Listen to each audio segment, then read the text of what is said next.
And 9th August 2009లో Magadheera release అయినప్పుడు 2 fans electric tickets కొనడానికి వెళ్ళి ఎలక్ట్రిక్ పోల్ తగిలి చనిపోయారు.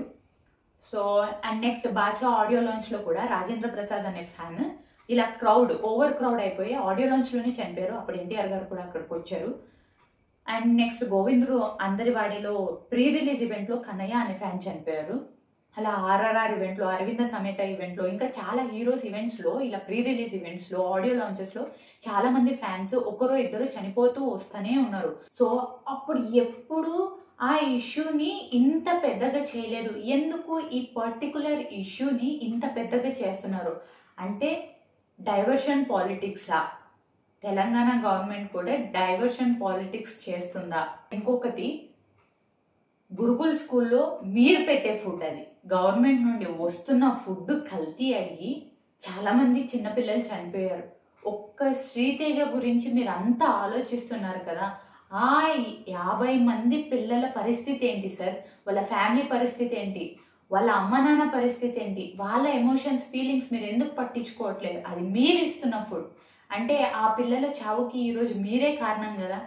సో అలా మీ ప్రమేయం లేకుండా జరిగినవి అంటారు. మన ప్రమేయం లేకుండా కొన్ని అన్ఫార్చునేట్గా జరిగిపోతాయి. సో దానికి మనం బాధ్యత పూర్వంగా మనం చేయాల్సినవి చేయాలి. అలా చేస్తానని చెప్పి అల్లు అర్జున్ గారు ఖచ్చితంగా ఫ్రమ్ డే 1 చెప్తున్నారు ఆయన.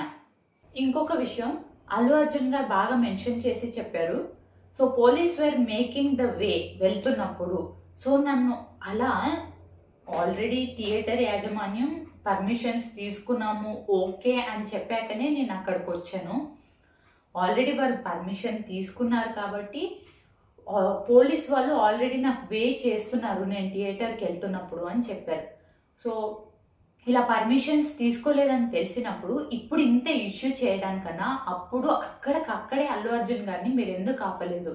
సో అలా ఆపుండాల్సింది, లేదా అప్పటికప్పుడే ఏదైనా ఎమర్జెన్సీలో ఇంకా ఎక్కువ బందోబస్తు వెంటనే ఇవ్వాల్సింది. ఇంకొక వీడియో చూపిస్తాను. Thing which I want to clarify, stampede means there is a huge crowd, people fall down, other people stamp over them, that we call stampede. In this situation there is no stampede.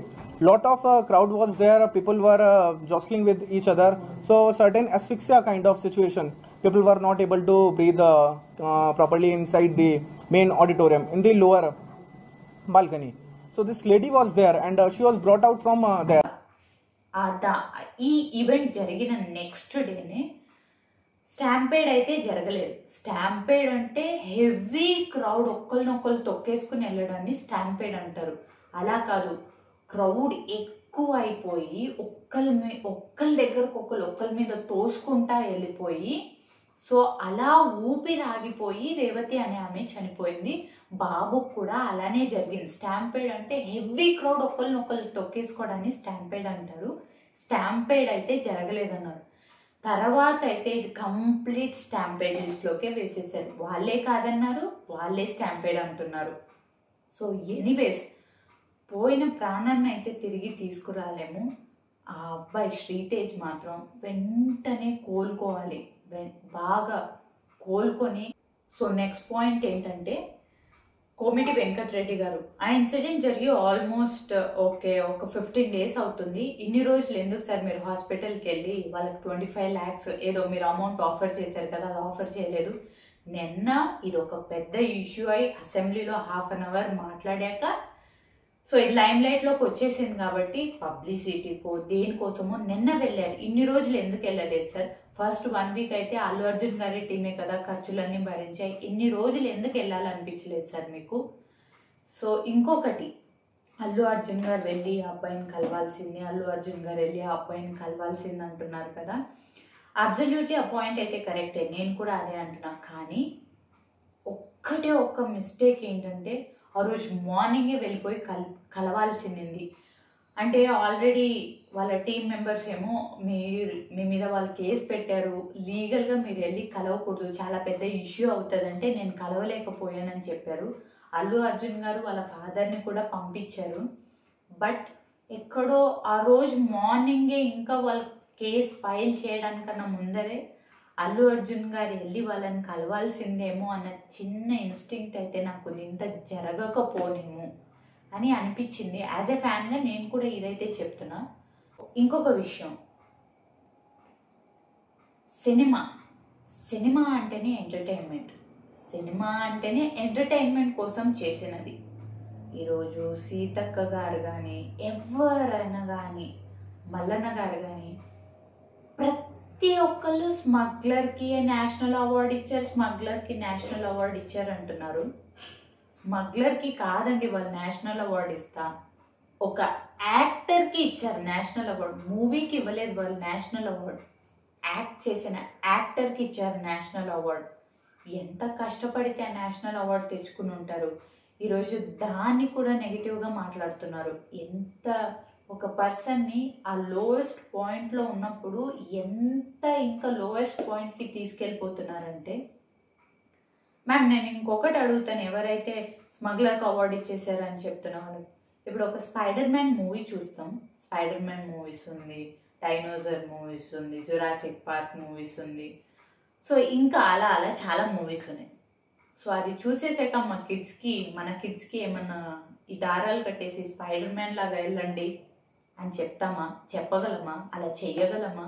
It's just for entertainment purpose. Fanism కూడా entertainment అయిపోయిందా, ఒకరోజు చూస్తాం, we will be proud of them, we will follow them, అంతవరకే. కానీ ఆ రోజు నాకు పర్సనల్గా ఏమనిపించిందంటే 9:30 షోకి ఒక పాన్ ఇండియా మూవీకి, నేను ఇది ఆల్రెడీ మెన్షన్ చేశాను, వాళ్ళ హస్బెండ్ కూడా తోడుగా రాలేదు. అలాంటప్పుడు 9:30 షోకి బాబుని తీసుకుని, ఓకే అక్కడ ఏం క్రౌడ్ లేదంటే దట్స్ ఓకే, స్టిల్ అంత క్రౌడ్లో ఆ పాన్ ఇండియా మూవీకి యాక్టర్ అక్కడికి వచ్చినప్పుడు రేవతి గారు అక్కడికి వెళ్ళకుండా ఉండాల్సిందేమో. Next day, the other day or 10 days తర్వాత వెళ్ళుంటే అసలు ఇంత జరగకపోయిండేది. మెయిన్లీ వాళ్ళ బాబుకి ఇప్పుడు మదర్ ఉండేది కదా, మదర్ ప్లేస్ని, ఆ వాయిడ్ని ఎవరు ఫిల్ చేయలేరు. ఎవరు ఎన్ని డబ్బులు ఇచ్చినా, ఎవరు ఎంత వెళ్ళి పరామర్శించినా ఎవ్వరు ఆ ప్లేస్ని ఫిల్ అయితే చేయలేరు. సో మనం రెస్పాన్సిబుల్గా ఉండాలి. మన కోసం, మన పిల్లల కోసం, మనల్ని నమ్ముకున్న వాళ్ళ కోసం. జూనియర్ ఎన్టీఆర్ గారు ఎప్పుడు అదే చెప్తారు, జాగ్రత్తగా ఇంటికి వెళ్ళండి. సో అలా మనల్ని నమ్ముకున్న వాళ్ళ కోసం మనం రెస్పాన్సిబుల్గా ఉండాలి. సో అలా రేవతి గారు నిజంగా రెస్పాన్సిబుల్గా ఉండాల్సింది అని నా ఒపీనియన్. నేను చెప్తున్నది ఏంటంటే, ప్రతి ఒక్క హీరో ఆ ఫేస్ ఆఫ్ యాక్టింగ్లో, ఆ ఫేస్లో మెసేజ్ ఓరియంటెడ్ మూవీస్ చేసుంటారు, కమర్షియల్ మూవీస్ చేసుంటారు, బయోపిక్స్ చేసుంటారు. సో ఇలా డిఫరెంట్ వేరియస్ టైప్స్ చేసుంటారు. సో దాంట్లో నా పేరు సూర్య, నా ఇల్లు ఇండియా వచ్చింది అల్లు అర్జున్ గారు. ఇప్పుడు ఎవరైనా ఈ పొలిటీషియన్స్, ఈ రాజకీయ నాయకులు అందరూ వచ్చి మెచ్చుకున్నారా?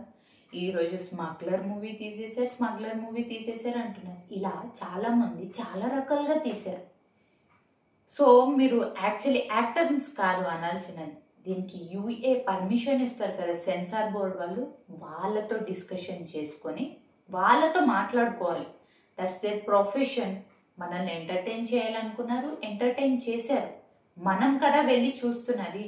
దానికి కూడా సెన్సార్ బోర్డ్ వాళ్ళని కూడా బ్లేమ్ చేయలేము, ఎందుకంటే వాళ్ళు ఏజ్ రెస్ట్రిక్షన్స్ ఇస్తున్నారు. ఏ ఏజ్కి అయితే మనకు ఆ మెచ్యూరిటీ ఉంటుందో ఆ మూవీ చూడడానికి, ఇది జస్ట్ ఫర్ ఎంటర్టైన్మెంట్ పర్పస్ అని మనకి ఏ ఏజ్కి అర్థమవుతుందో ఆ ఏజ్కే ఆ మూవీని రిస్ట్రిక్ట్ చేస్తున్నారు. ఇన్ఫ్యాక్ట్ పుష్ప మూవీ కూడా యూఏ అంటే 13+ వాళ్ళే చూడాలి. ఆ లాజిక్తో మాట్లాడితే, ఆ లాస్తో మాట్లాడితే అసలు రేవతి గారు వాళ్ళ 9-year-old సన్ని తీసుకుని ఆ మూవీకి వెళ్ళకూడదు, బికాస్ ఇట్స్ యూఏ. సో అంత లాస్, అంత ఇదిగా మాట్లాడుకున్నప్పుడు it will be strict for every one. ఈరోజు న్యూస్ చూశాను, అది ఎంతవరకు నిజమో ఎంతవరకు అబద్ధమో తెలీదు. అంటే బెయిల్ రద్దు చేస్తున్నారు, ఎందుకంటే హైకోర్టు రూల్స్ని కాదని ప్రెస్ మీట్ పెట్టారని. అల్లు అర్జున్ గారు జైలు నుండి రిలీజ్ అయిన నెక్స్ట్ డే, అంటే వాళ్ళు మార్నింగ్ వచ్చారు, he took 1 hour gap and అప్పుడే ప్రెస్ మీట్ పెట్టారు, క్లారిఫై చేశారు. లీగల్గా నేను ఏది ఇంకా ఎక్కువ మాట్లాడకూడదని చెప్పారు. సో అప్పుడు మీకు ఏం ప్రాబ్లం అనిపించలేదు, ఎందుకంటే మీకు ఎగెన్స్ట్గా ఏది మాట్లాడలేదు ఆయన. కానీ నిన్న ప్రెస్ మీట్ పెట్టింది he's going against the law అంటున్నారు. ఎందుకంటే నిన్న మీ అందరి గురించి మాట్లాడారు కదా, నిజమేంటో బయటికి చెప్పుకున్నారు కదా, ఆయనకి తెలిసిన ఆయనకు అనిపించిన ఏదో నిజం బయటికి పెట్టుకున్నారు కదా, ఇప్పుడు అగెన్స్ట్ ద లా అంటున్నారు. సరే, ఇన్ని ఇష్యూస్ జరుగుతున్నాయి, ఎంతమంది వీవర్స్, ఫార్మర్స్, ఎంతోమంది ఆటో డ్రైవర్స్ సూసైడ్ చేసుకున్నారు, హైడ్రా టైంలో కొందరు సూసైడ్ చేసుకున్నారు. సో వీళ్ళందరి ఇష్యూ కాకుండా ఇంకా చాలా ఇష్యూస్ ఉన్నాయి తెలంగాణలో. మీరు ఈ ఒక్క ఇష్యూ పైన ½ అన్ అవర్ అసెంబ్లీలో మాట్లాడారు. పర్టికులర్గా ఇప్పటికిప్పుడు మీ దాంట్లో మీ ఫుడ్ తిని చనిపోయిన స్టూడెంట్స్ వాళ్ళ గురించి అసలు చిన్న డిస్కషన్ కూడా పెట్టుకోలేదు. ఇది ఎలా అయిపోయిందంటే ఈ ఇష్యూని ఎక్కడి దాకా వెళ్తుందో తెలియదు కానీ పొలిటికల్ అజెండా చేసేసుకున్నారు. The opposite leaders are supporting Allu Arjun, the Congress leaders are suppressing him the any way possible. ఏ పాసిబిలిటీ వేస్ ఉన్నాయో అన్ని పాసిబిలిటీ వేస్లో they are suppressing him completely. The other leaders are supporting him. And ఒకప్పుడు support చేసిన వాళ్ళు we're taking back అంటున్నారు. So ఒక్క యాక్టర్ని ఇంతగా, he's the highest tax payer in south India, అట్లాంటి అతన్ని ఇంతగా చేయడం అనేది చాలా బాధగా అనిపించింది. ఇంకొకటి ఏది అల్లు అర్జున్ గారు తప్పు అన్నారంటే, తప్పు చేశారు ఆ ప్రెస్ మీట్లో అంటే నాకు అనిపించినట్టు ఏ సక్సెస్ సెలబ్రేషన్స్ కానీ ఏ సెలబ్రేషన్స్ చేసుకోవట్లేదు. అల్లు అర్జున్ గారి ఫాదర్ అరవింద్ గారు కూడా ఇదే చెప్పారు, చేసుకోలేదు, అలా గార్డెన్లో మూలలో కూర్చుని ఉంటున్నారు. నాకు బాధగా అనిపించిందని. అంటే ఢిల్లీ సక్సెస్ మీట్ పెట్టుకున్నారు, తర్వాత ఇంటి దగ్గర కూడా సుకుమార్ గారు అండ్ ప్రైవేట్గా బన్నీ గారు చేసుకున్నారు. కానీ when the reality sinks in, అంటే ఇది ఇంత ఇష్యూ అవుతుంది, when the reality comes in, he didn't go anywhere. అదైతే ట్రూ. కర్ణాటకలో, బెంగళూరులో ఈవెంట్ ప్లాన్ చేసుకున్నారు, బాంబేలో ప్లాన్ చేసుకున్నారు, he didn't go anywhere. So yes, he is at the lowest point in his life. And press meet పెట్టాక అబద్ధం చెప్తున్నాడు, ఈ అబద్ధం చెప్తున్నాడు అంటున్నారు. నిజంగా లోవెస్ట్ ఫేస్లో ఉన్నప్పుడు మనం ఏం మాట్లాడతామో కూడా మనకు తెలియదు. అలా అని చెప్పి ఆయన ఏది బేస్లెస్గా మాట్లాడలేదు. ఆయన క్యారెక్టర్ అసాసినేట్ అంత చేసినప్పుడు ఇది కాదు అని చెప్పుకున్నారు ఆయన. అలా అని చెప్పి ఒక లీడర్ని కానీ, ఒక పొలిటీషియన్ని కానీ, ఒక పర్టికులర్ ఇండివిజువల్ని కానీ టార్గెట్ చేసి ఆయన మాట్లాడలేదు. సో ఇలా నా మీద baseless allegations and false allegations వేశారు, సో నేను దాన్ని తీసుకోలేక నేను మీ ముందుకు వచ్చి చెప్తున్నాను అన్నారే తప్ప ఎవరిని కించపరచలేదు. పోలీస్ వాళ్ళ వ్యవస్థను అంటాడని చెప్పి నెక్స్ట్ డే పోలీస్ వాళ్ళతో పెట్టించి, ఆయన మనందరికీ తెలిసిన విషయం ఇది, పోలీస్ వ్యవస్థ అనుకుంటే దాన్ని ఇలా చేసేస్తారు, దీన్ని అలా చేసేస్తారు, అది అందరికీ తెలిసిందే. సో రేపన్న రోజు ఏం జరుగుతుందో తెలియదు, కానీ ఈ ఇష్యూ మీద అయితే కంప్లీట్ డైవర్షన్ పాలిటిక్స్ అని నాకు అనిపించింది. So targeting one person, solely telling that he is solely responsible for the entire issue is very bad, very bad. And ఇంకా ఏం జరుగుతుందో కానీ is in a different league now. Allu Arjun garu is in a different league of his life. Only thing is, every fan or every human or every person just pray for the speedy recovery of Sai Tej and let God give Allu Arjun garu enough strength to overcome every issue. పర్సనల్గా నాకేమనిపించిందంటే, కొన్ని రోజులు బయటికి రాకుండా, away from the social media, everything, ఏ press meet లేకుండా, better no arguments, మనము ఒకరికి ప్రూవ్ చేసుకోవాల్సిన అవసరం లేదు. అవును, అంత ఫాల్స్ అలిగేషన్స్ అంత నేషనల్ మీడియా ముందు వేసినప్పుడు చెప్పుకోవాలనిపిస్తుంది, but still this is a time to just stay away అని నాకు అనిపించింది. సో రేపు ఏం జరుగుతుందో, let's all stay positive and pray for the betterment of the child and may God give enough strength to Allu Arjun గారు.